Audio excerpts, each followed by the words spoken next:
Mesdames et messieurs, place à la culture. C'est maintenant l'heure d'aller voir ce qui se passe sur la scène culturelle régionale avec Kevin Girard. Comment ça va ce matin? Ça va très, très bien.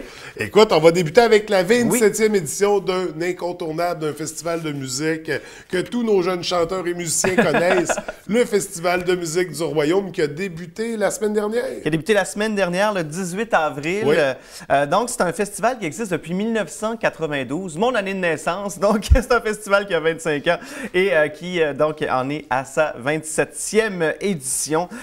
Bon, qu'est-ce que le Festival de musique du Royaume? Ben, c'est un festival qui a deux principaux objectifs, celui de promouvoir la musique, surtout auprès des jeunes, sachant que ça prend de la relève en musique, Oui. hein, surtout que la musique, c'est un art qui demande beaucoup de pratique et qui demande qu'on commence assez tôt. Alors, pour valoriser la musique auprès des jeunes, ce festival-là existe. Et puis, à chaque année, c'est plus, comme tu disais, il y a plusieurs jeunes qui y participent, mais c'est plus de 600 participants par année qui participent à ce festival-là et qui reçoivent au-dessus de 30 000 $ en récompense, donc en tout et partout. Donc, ça permet aux jeunes de se produire sur scène, surtout en musique, de faire découvrir aux gens près d'eux et à tout le monde, finalement, leur passion, leur détermination et leur goût de se dépasser. Voilà, et donc, plusieurs lieux de diffusion sont disponibles pour le Festival de musique du Royaume. Vous pouvez aller voir, donc, plusieurs concerts, soit au Conservatoire de musique du Saguenay, à la salle Jacques-Clément, à l'Atelier de musique de Jonquière, à la salle Orphée et à la salle Pierrette-Gaudreau du Centre culturel du Mont-Jacob. C'est une expérience musicale incontournable. Si vous voulez des informations et le calendrier complet, c'est jusqu'au 5 mai que ça se poursuit. Allez sur le www.festivalduroyaume.com. Là, on peut voir chanter des participants de 3 à Exactement. 99 ans. Des néophytes, des semi-professionnels, des presque professionnels. Donc, on a vraiment toute une gamme de participants qui se produisent à ce festival-là. Oui. C'est très, très démocratique. Alors, c'est magnifique. Donc, cet événement incontournable Oui, des tout à chanteurs fait. et musiciens de la région. On va passer de la musique à la littérature. En plus, c'est la journée mondiale du livre et du droit d'auteur aujourd'hui. Exactement, c'est la journée mondiale du livre et du droit d'auteur aujourd'hui.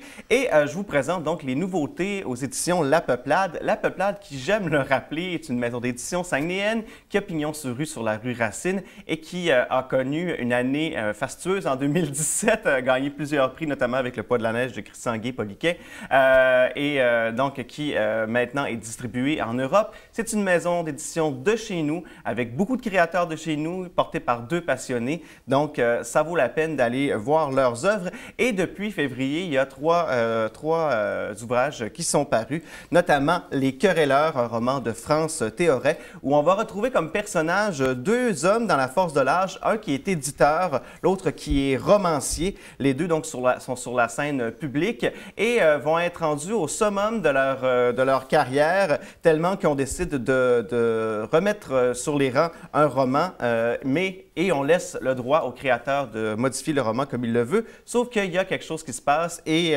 on va aller devant les tribunaux, devant un procès qui va durer plus de 15 ans et avec les avocats, donc les personnages vont faire face au juge.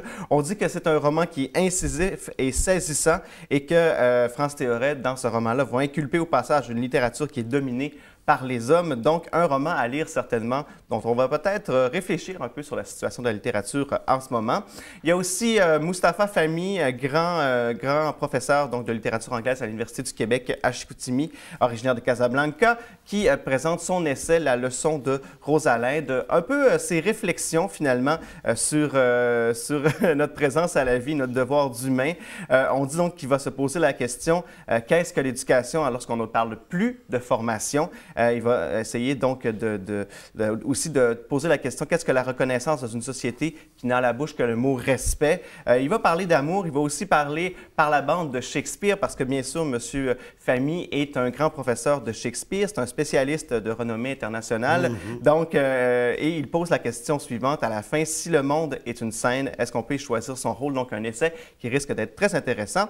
Et finalement, c'est Catherine Voyer-Léger qui présente son recueil de micro-récits prendre corps. On dit que c'est un livre pas comme les autres, sans folio, sans mode d'emploi. C'est un livre qui se vit, donc, de Catherine Boyer-Léger. 3 publications à lire, assurément, des éditions La Peuplade. Donc, à découvrir sur la scène cinématographique, on a des présentations spéciales à surveiller au Ciné-Club de Jonquière. Tout à fait. Le Ciné-Club de Jonquière qui en est bien, donc à la fin de sa saison de l'hiver 2018, pardon.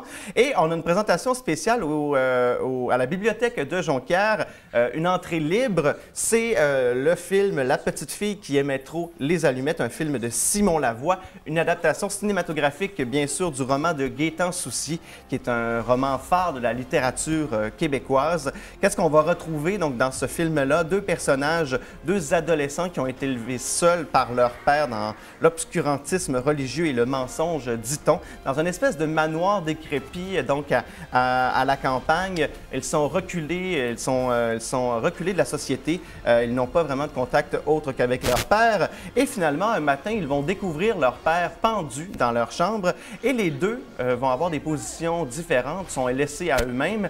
Un va décider de continuer la tradition de son père et l'autre va commencer à découvrir l'envers du décor, va découvrir la société, va découvrir qu'est-ce qui se tramait autour de lui, va découvrir son identité propre, va découvrir la genèse de son existence. Alors, c'est un roman qui risque peut-être de nous... le roman, un film, oui. Un film, oui, inspiré du roman, qui risque de nous faire un peu frissonner de vraiment une espèce de thriller aussi psychologique. Donc, on l'a vu à l'écran, avec une direction artistique assez particulière, tout en noir et blanc. Donc, allez voir ça, c'est demain, le 24 avril, à 19h30 à la bibliothèque de Jonquière. Et je le rappelle, c'est une entrée libre, c'est gratuit.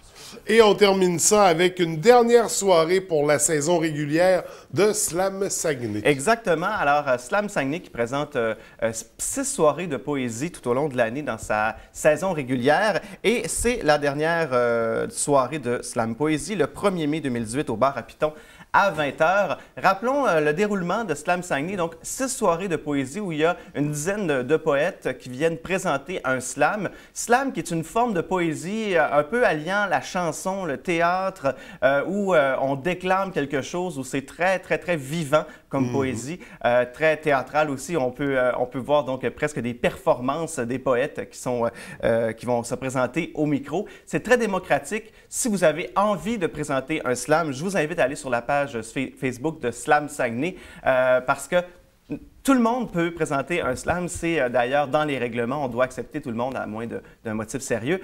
Et donc, c'est démocratique, on peut aller voir ces soirées-là. Et vraiment, le gagnant de la soirée se présente aux demi-finales. Et il y aura une grande finale en juin. Et on peut même se rendre jusqu'à Montréal, là, donc dans toutes les ligues de slam du Québec. Alors, c'est un beau moment à vivre. Je rappelle, le dernier, c'est le 1er mai 2018 au bar à Piton à 20h, le dernier de la saison régulière. Une belle occasion de découvrir si c'est pas fait. Donc, pour Slam Saguenay, Kevin, merci beaucoup. Nous, on se retrouve dans 2 semaines. À dans 2 semaines. À bientôt.